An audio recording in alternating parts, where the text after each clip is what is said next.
Kemunculan harimau Sumatera, Panthera tigris sumatrae, di Pasaman Barat, Sumatera Barat, viral di media sosial. Aksi si Raja Rimba ini berhasil direkam warga yang kebetulan ada di sekitar lokasi. Menurut informasi, harimau tersebut tiba-tiba muncul saat warga sedang membersihkan lahan di Lembah Melintang, Pasaman Barat.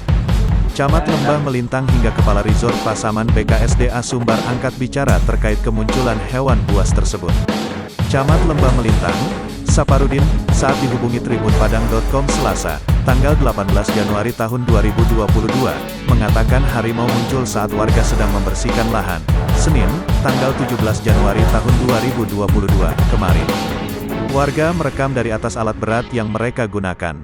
Sudah kami lakukan konfirmasi, memang benar kejadiannya sekitar pukul 14 waktu Indonesia Barat pada Senin, tanggal 17 Januari tahun 2022, kata Saparudin. Peristiwa ini terjadi di Situak, Kecamatan Lembah Melintang, Kabupaten Pasaman Barat, Sumbar. Harimau datang tiba-tiba dan tidak mau pergi dari areal mereka bekerja. Harimau itu muncul di kebun masyarakat milik Rajo Angin. Pada saat itu, warga ini sedang membersihkan lahan dengan menggunakan alat berat ekskavator, ujarnya. Rusdian Peritonga selaku Kepala Resort Pasaman BKSDA Sumbar membenarkan kemunculan harimau ini. Dia mengatakan, harimau ini muncul antara Nagari Situak Ujung Gading atau Sungai Aur, Kabupaten Pasaman Barat. Kata dia, lokasi kemunculan tersebut memang terdapat hutan lindung dan dihuni oleh satwa liar yang dilindungi.